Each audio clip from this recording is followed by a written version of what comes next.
You think you might go, then? Misako asked several times during the morning. Kaname, as usual, was evasive, however, and Misako found it impossible to make up her own mind. The morning passed. At about 1 o'clock she took a bath and dressed, and, ready for either eventuality, sat down inquiringly beside her husband. He said nothing. The morning newspaper was still spread open in front of him. "Anyway, your bath is ready." "Oh."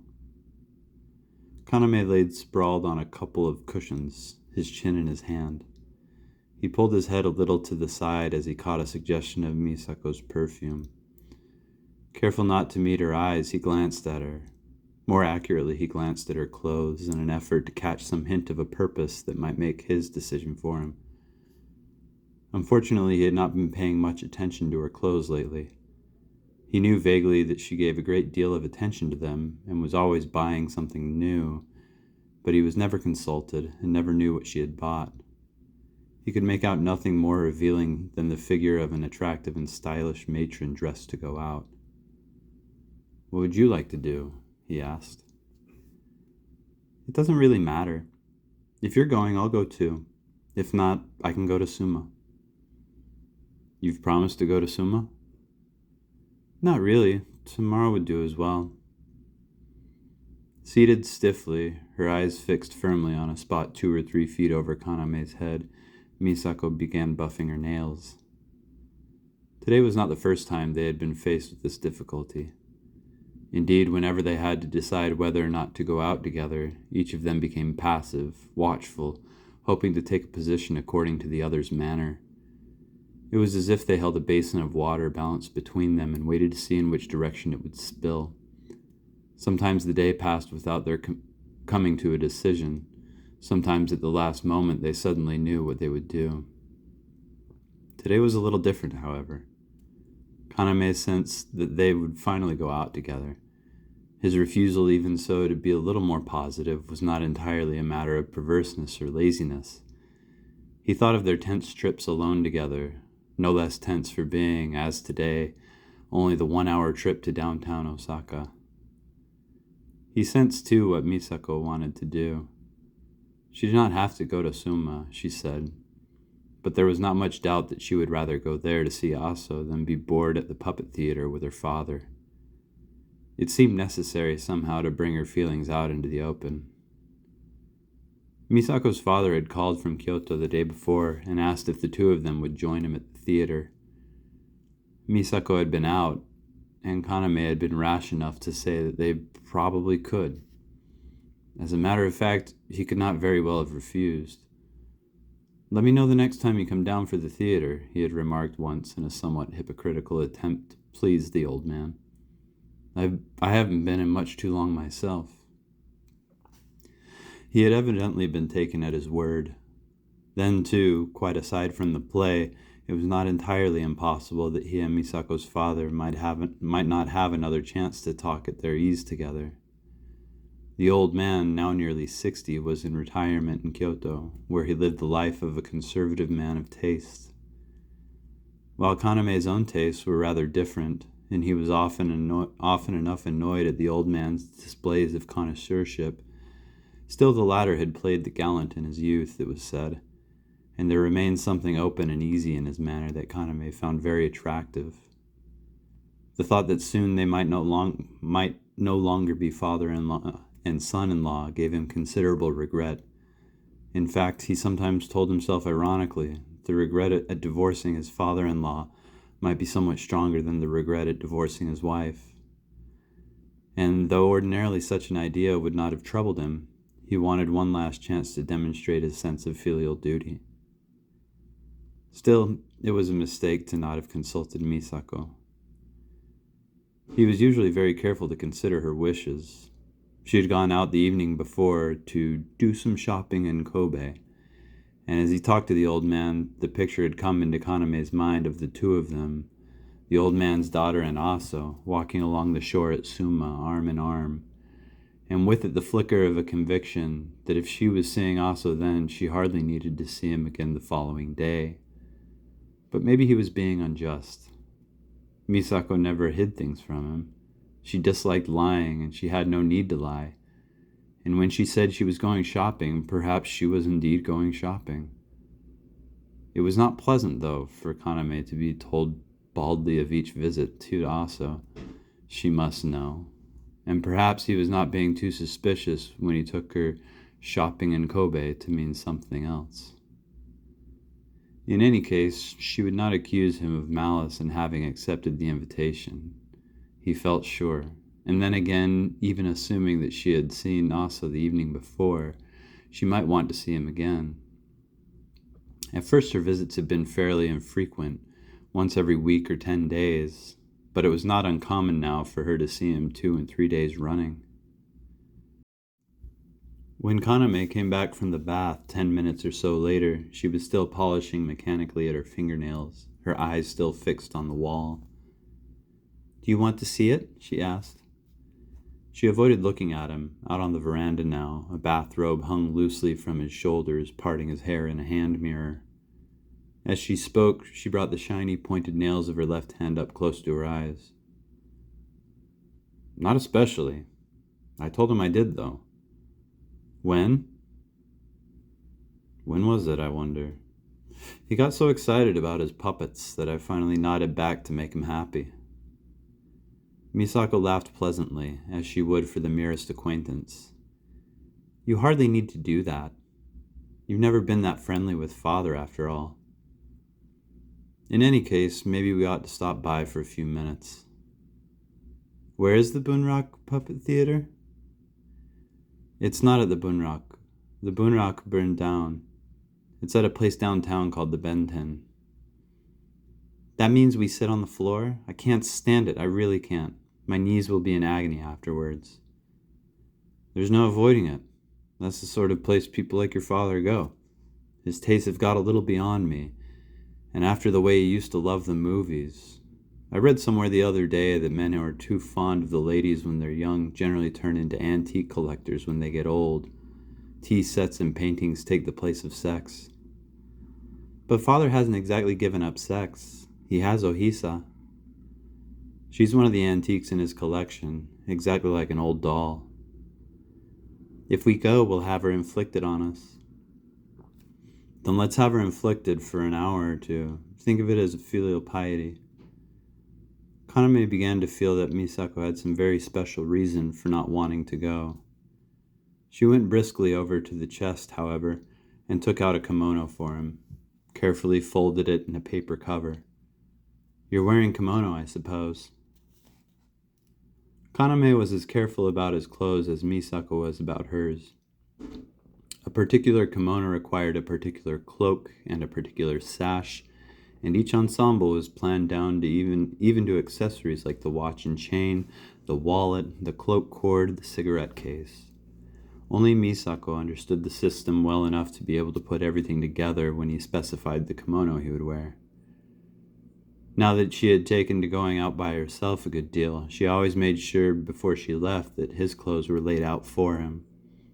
Indeed, when he thought of it, that was the only function she really discharged as a wife, the only function for which another woman would not do as well. Particularly when, as today, she stood behind him, helping him into his kimono and straightening his collar, he became most keenly aware of what an eccentric thing their marriage was. Who, looking at them now, could know that they were not really husband and wife? Not even the servants, who saw them every day, seemed yet to have suspected it. And yet weren't they husband and wife? He thought of how she helped him even with his underwear and socks. Marriage was, after all, not only a matter of the bedroom. He had known women enough in his life who ministered to that particular need, but surely the reality of marriage lay as much in these other small ministrations. Indeed, he could almost feel that through them marriage was revealing itself in its most basic, its most classical form, and he could think of Misako as an entirely satisfactory wife. Kaname looked down at the back of Misako's neck as he stood tying his sash. She knelt with a black cloak spread on her knee, attaching the cord for him, and the cord pin drew a sharp black line against the white of her hand. Now and then, as she worked the pin into place, the tips of her softly polished nails met with the slightest click. She perhaps knew from experience what sort of emotions the occasion would arouse in him, and as if to ward off the possibility that she herself might be drawn into the same sentimentality, she wended her duties precisely and personally. That in itself, however, made it possible for him to look down on her, a sort of mute regret rising in him without fear of meeting her eyes. He saw the curve of her back. He saw the soft roundness of her shoulders in the shadow of her kimono. He saw where her kimono was kicked aside at the skirt an inch or two of ankle above her sock, white and crisply starched in the Tokyo manner. Her skin under these stolen glimpses seemed fresher and younger than her almost 30 years, and had it belonged to someone else's wife, he could have found it beautiful and exciting. Even now, sometimes in the night, he felt a certain desire to press close, to caress it as he had in the first nights after they were married. But the sad thing was that since those early nights, her skin had quite lost its power to excite him. The very youth and freshness might indeed be due to the fact that he had forced on her a sort of widow's existence. The thought came to him less sad than strangely chilling. And it's such a beautiful day. She had the cord ready and moved around to help him into the cloak. It seems a shame to waste it in a theater. Kaname felt her hand brush against his neck 2 or 3 times, but her touch was as cool and impersonal as a barber's. Shouldn't you telephone Aso? He suspected that she was thinking of more than the weather. No. I wish you would. It isn't all that necessary. Won't he be waiting? Misako hesitated. I suppose so. When will we be back? If we go now and stay for an act or so, we should be out by 5 or 6. I wonder if it would be too late to go to Suma then. It probably wouldn't be too late, but we don't know what plans your father has. If he wants us to go to dinner, we can't very well refuse. All in all, maybe you have to wait until tomorrow. As he finished speaking, a maid came in to say that Misako had a call from Suma. Misako was at the telephone for a half hour before it was agreed that the next day would do as well. She still looked pensive and unhappy when toward 3 o'clock they left the house. These expeditions alone together were becoming more and more of a rarity. They did sometimes go out on Sunday afternoons with Hiroshi, who was in 4th grade. Hiroshi had in a vague way sensed that something was wrong, and it seemed necessary to reassure him. But how many months had it been since they had gone out quite alone? Kaname was sure that Hiroshi would be much less hurt at having been left out than delighted when he got back from school and found that the 2 of them had gone off together. Whether it was good to reassure him, Kaname did not really know. The child was over 10 after all, and unless he is feeble-minded, a child that age reacts not too differently from an adult. Isn't he clever? He seems to have guessed when no one else has, Misako once said. Kaname laughed. Of course he has. Any child would, and only a mother would be surprised at it. Clearly, he would one day have to tell Hiroshi everything, to appeal to his reason. Kaname did not doubt that the boy would understand, and to deceive him seemed as reprehensible as to deceive a grown-up. Neither he himself nor Misako was wrong, Kaname would say. What was wrong was outdated convention. The time would come when a child need think nothing of having divorced parents. He would go on being their child, and he could visit one or the other as he chose. So Kaname would explain it one day. But in the meantime, he could not be sure that he and Misako would not have a reconciliation, and in any case it seemed pointless to upset Hiroshi any earlier than was necessary. The one day, therefore, continued to be postponed, and in the desire to see the boy happy, the 2 of them occasionally put on bright, connubial expressions and went out for a walk with him. But the intuitive powers of a child that age were remarkable, Kaname sometimes thought. Hiroshi was probably quite beyond being deceived, and indeed he was perhaps acting a part as carefully as they were, hiding his troubles from them, trying to make them happy as they were trying to make him happy. The three of them would go out for their walk, each alone with his thoughts, each feigning easy, pleasant family affection. The picture was a little frightening. That his and Misako's conspiracy to deceive the world should have been allowed to include Hiroshi seemed to Kaname rather a serious crime. He could not bring himself to flaunt his marriage as a model for the new morality, the convention-free future. He had a strong case, he felt, and his conscience was clear against the day when he might have to defend himself. But he hardly liked the thought of going out of his way to put himself in a doubtful position.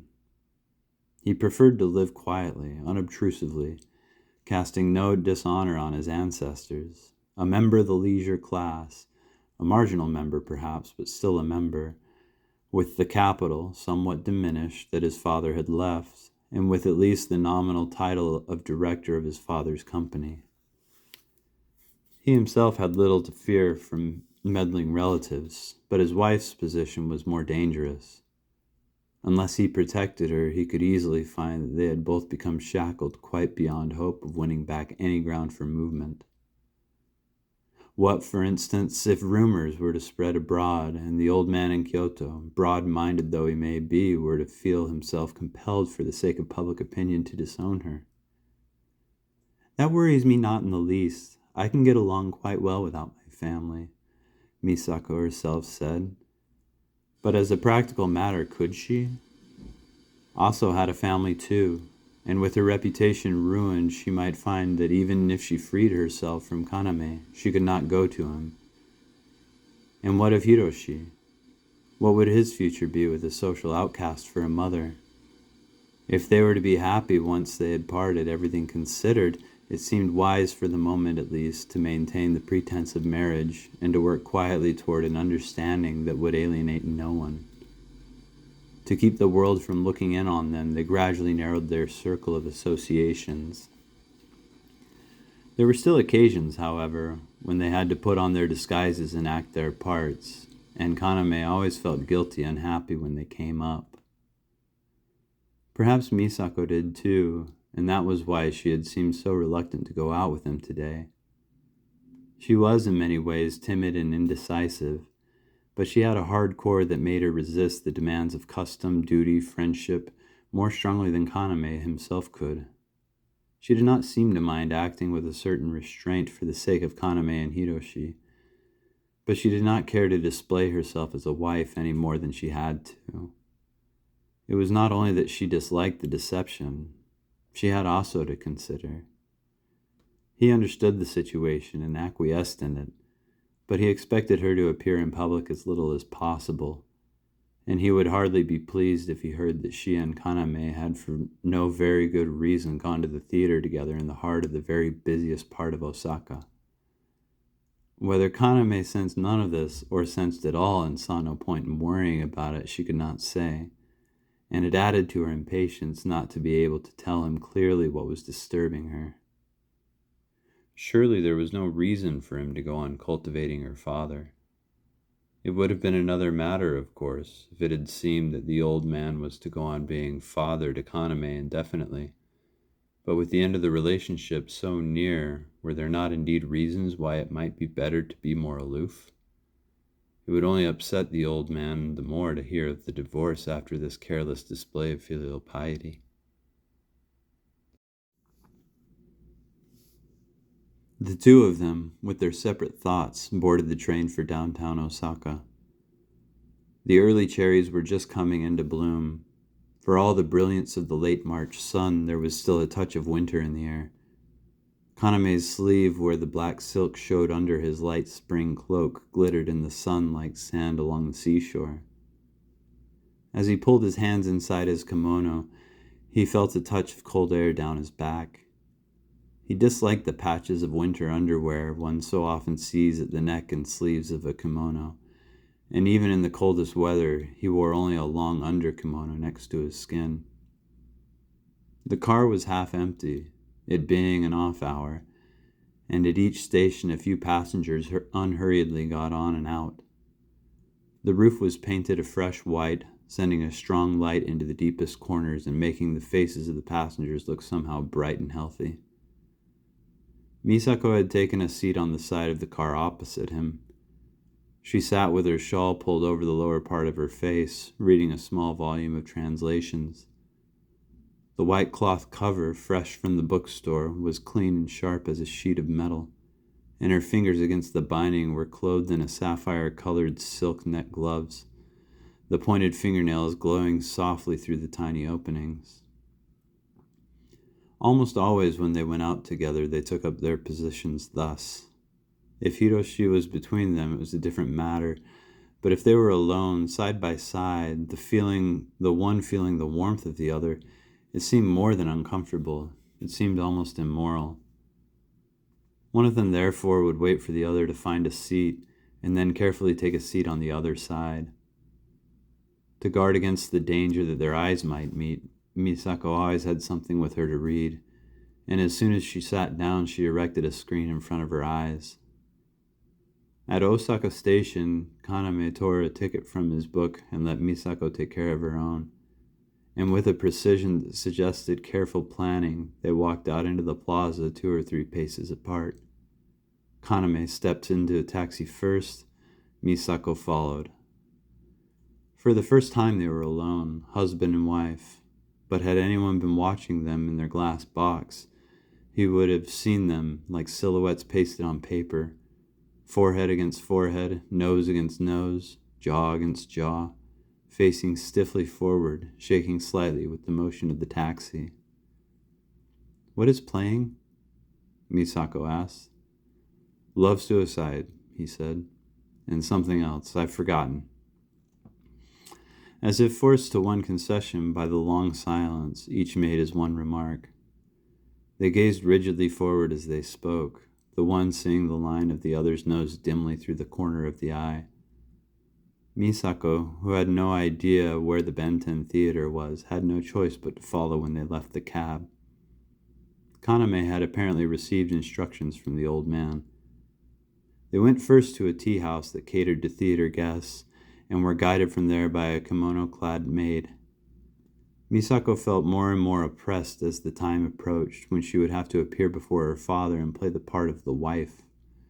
She pictured him on his cushion in the pit, his eyes fixed on the sage, a sake cup raised to his lips, and beside him his mistress, Ohisa. Misako felt tense and uncomfortable with her father, but Ohisa she actively disliked. Ohisa, younger than Misako, was a tranquil, unexcitable Kyoto type, whose conversation, no matter what was said to her, seldom went beyond one amiable sentence. Her lack of spirit went badly with Misako's own Tokyo briskness, but more than that, the sight of her beside the old man was to Misako insufferable. It made him seem less her father than an old lecher who she found generally repulsive. "I'm staying for only one act," she murmured as they stepped inside the door. The heavy, old-fashioned theater samisens, whose twanging echo assailed them in the lobby, seemed to stir her to rebellion. How many years had it been, Kaname wondered, since he had last been to the theater the old leisurely way, escorted by a tea-house maid? As he stepped from his sandals and felt the smooth, cold wood against his stockinged feet, he thought for an instant of a time long ago when he could have been no more than 4 or 5, when he had gone to a play in Tokyo with his mother. He remembered how he had sat on her lap as they took a rickshaw downtown from their house into the old merchant's quarter, and how afterward his mother had led him by the hand, padding along in his holiday sandals, as they followed the maid from the tea-house. The sensation as he stepped into the theater, the smooth, cool wood against the soles of his feet, had been exactly the same then. Old-fashioned theaters with their open, straw-matted stalls somehow always seemed cold, and he had worn a kimono that day, too. How clearly it called back his childhood, the feel of the air like a penetrating, pungent mint slipping through the kimono to his skin, chilly but pleasant, caressing as these cool, sunny days in very early spring when the plums are in bloom. "We're late," his mother had said, and he had hurried along with his heart racing. Today, for some reason, the pit seemed even colder than the lobby. As they moved forward along the passage used by kabuki actors for grand entrances, Kaname and Misako felt the chill bite into their arms and legs with an almost numbing intensity. The theater was fairly large and the spectators were few, and the cold wind seemed to whistle through it as through the streets outside. Even the puppets on the stage looked forlorn, dejected.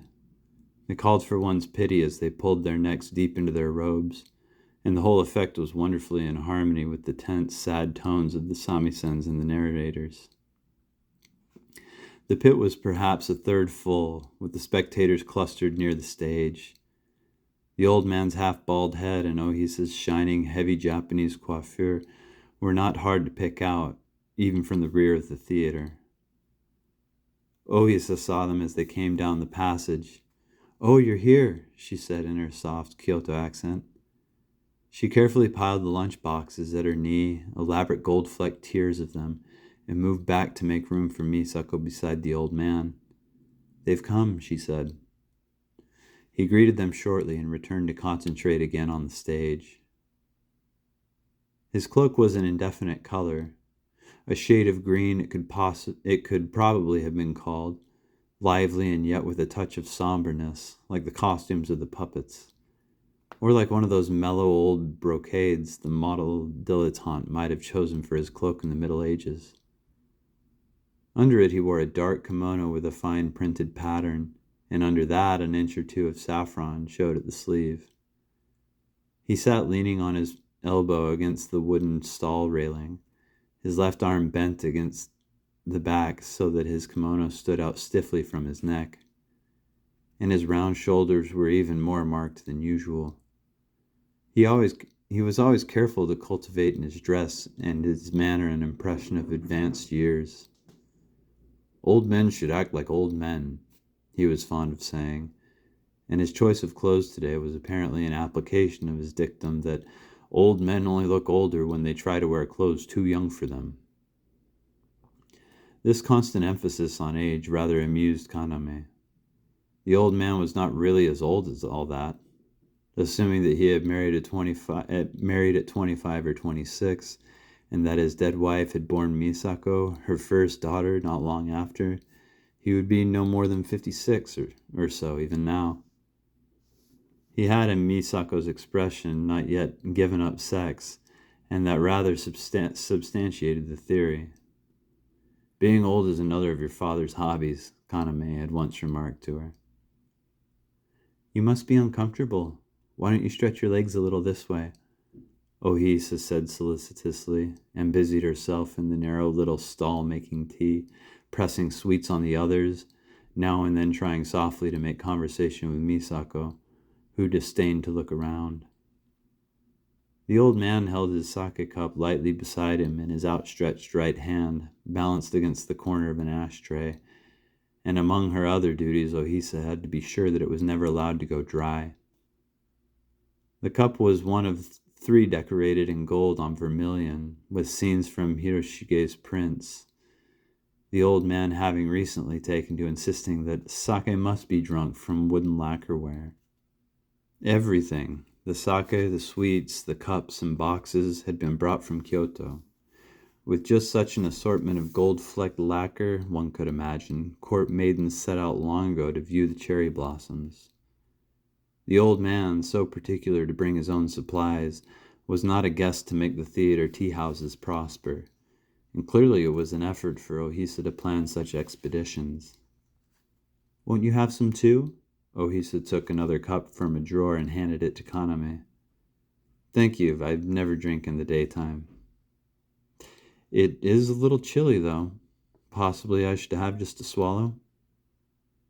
She leaned to pour for him, and a suggestion of something like cloves seemed to come from her high upswept hair as it touched against his cheek. He stared down into the cup at the gold-embossed Fuji, now shining through the sake at the tiny village below it, done in the quick style of the color prints, and at the characters indicating which was the roadside station represented. It makes me a little uncomfortable to drink out of anything so elegant.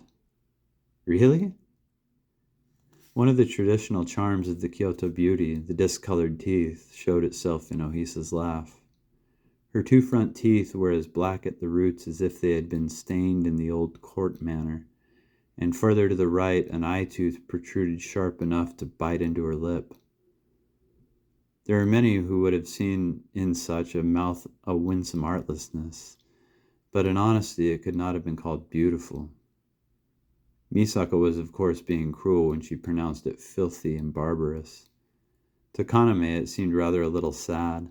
That such an unhealthy mouth should be left uncared for suggested something of the woman's ignorance. "You brought all this from home with you?" he asked Ohisa. "We did indeed. And you'll have to carry all the boxes back? I sympathize with you." "He says the food at theaters is inedible." Misako glanced back at them, then quickly turned to the stage again. Kaname had noticed how sharply she pulled herself away when in her efforts to find a comfortable position, one of her feet brushed against his knee.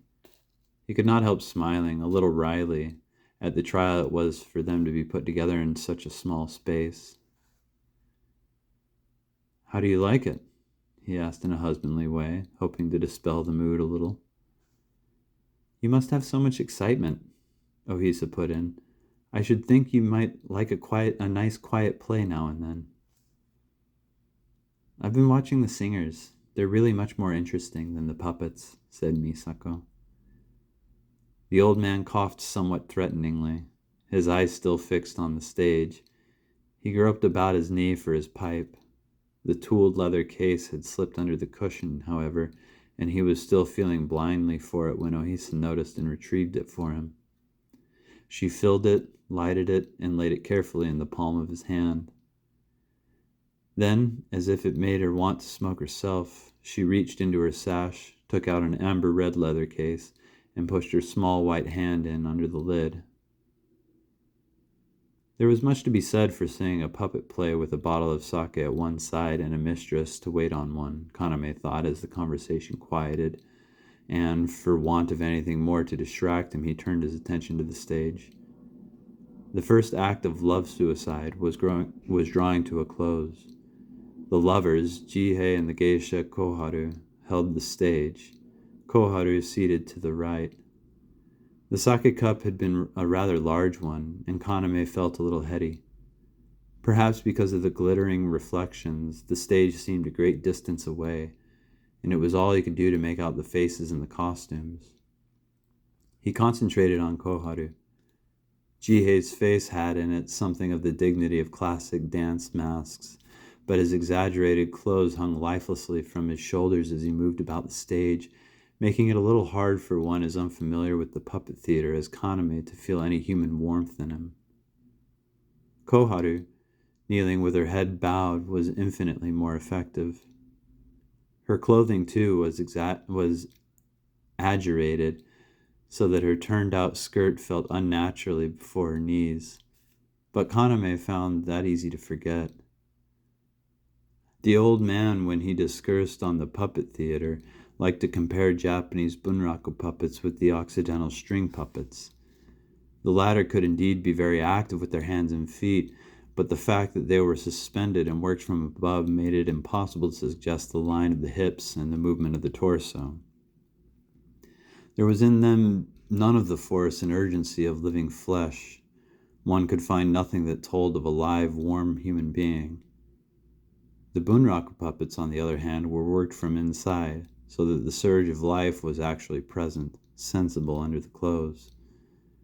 Their strongest points, perhaps, divided from the good use made in them of the Japanese kimono. The same effects would be impossible from puppets in foreign dress, even if the same manipulating techniques were adopted. The bunraku puppet was therefore unique, inimitable, a medium so skillfully exploited that one would be hard to find parallels for it anywhere. Kaname found himself agreeing. The active Jihei was ungainly, a little repulsive. That was undoubtedly because it was not possible to keep the body of the standing puppet from dangling a little, and thus falling into the defects of the string puppet. If one pursued the old man's argument a little farther, the kneeling puppet, it would seem, ought to have more of the urgency of living flesh than the standing puppet. And indeed, as she knelt there, still but for the slightest movement of the shoulders to suggest breathing, and now and then a hint of coquetry, Koharu was almost disturbingly alive. Kaname looked at his program and saw that the puppeteer was Bungoro, one of the great names of the art. His face was gentle and refined, the sort of face an accomplished artist ought to have, and he seemed to hold Koharu in his arms as he would a treasured child, smiling tranquilly down on her hair, taking such obvious pleasure in his work that one could not but feel a little envious. Suddenly, Koharu seemed to Kaname like one of the fairies he had seen in Peter Pan, a fairy in human form, but smaller, more delicate, resting in Bungoro's arms, slight against the expanse of his formal, wide-shouldered stage dress. "I don't know much about it, but I do like Koharu," Kaname said, half to himself. Ohisa at least must have heard, but no one answered. Kaname blinked now and then in an effort to bring the stage into better focus. Presently the warmth of the sake began to clear away, and Koharu emerged in sharper outline. She had been motionless for some time. Her left arm was drawn up inside her kimono. Her right hand rested on the porcelain brazier.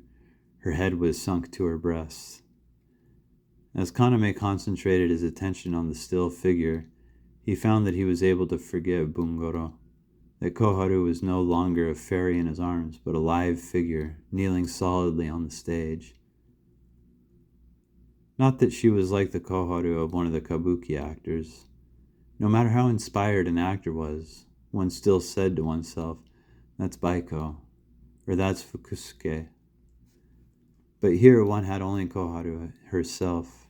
Her doll's dress, her doll's features perhaps lacked the expressiveness of a Baiko or a Fukusuke. But did the geisha beauty of 2 centuries ago really show her emotions, her pains, and her joys as the actor does on stage? Was the real Koharu perhaps a doll-like woman? Whether she was or not, the ideal sought by theater-goers was surely not the Koharu of the actors, but the Koharu of this puppet. The classical beauty was withdrawn, restrained, careful not to show too much individuality, and the puppet here quite fitted the requirements. A more distinctive, more colorful figure would have only ruined the effect. Perhaps, indeed, to their contemporaries, all the tragic heroines, Koharu and Umegawa and the rest, had the same face. Perhaps this doll was the eternal woman, as Japanese tradition had her. Kaname had seen the Bunraku puppets once 10 years before. He had not been impressed. He could in fact remember only that he had been intensely bored. Today he had come solely out of a sense of duty, expecting to be bored again, and he was somewhat astonished that he should almost against his will be drawn so completely into the play. He had grown older, he had to admit. He was no longer in a position to make fun of the old man's dilettantism. Given another 10 years, he would find that he had come precisely the same distance over the same road as the old man. There he would be, a mistress like Ohisa at his side, a tooled leather pipe case hung at his hip, a tiered lunchbox flecked with gold. But he might not even need 10 years. He had always affected a maturity beyond his years, and he would age fast. He looked at Ohisa. Her face was turned a little so that the line of her cheek showed round, almost heavy, like that of a court beauty in a picture scroll. He compared her profile with Koharu's. Something about the slow, sleepy expression made him think of the two of them as not unlike each other. A pair of conflicting emotions pressed themselves on him. Old age brought its own pleasures and was not really to be dreaded. And yet that very thought, A symptom of approaching old age was something he must resist, if only because of the advantage it might give Misako. The reason for their decision to separate, after all, was that they did not want to grow old, that they wanted to be free and live their youth again. "Thank you very much for the telephone call," Kaname said as the curtain fell and the old man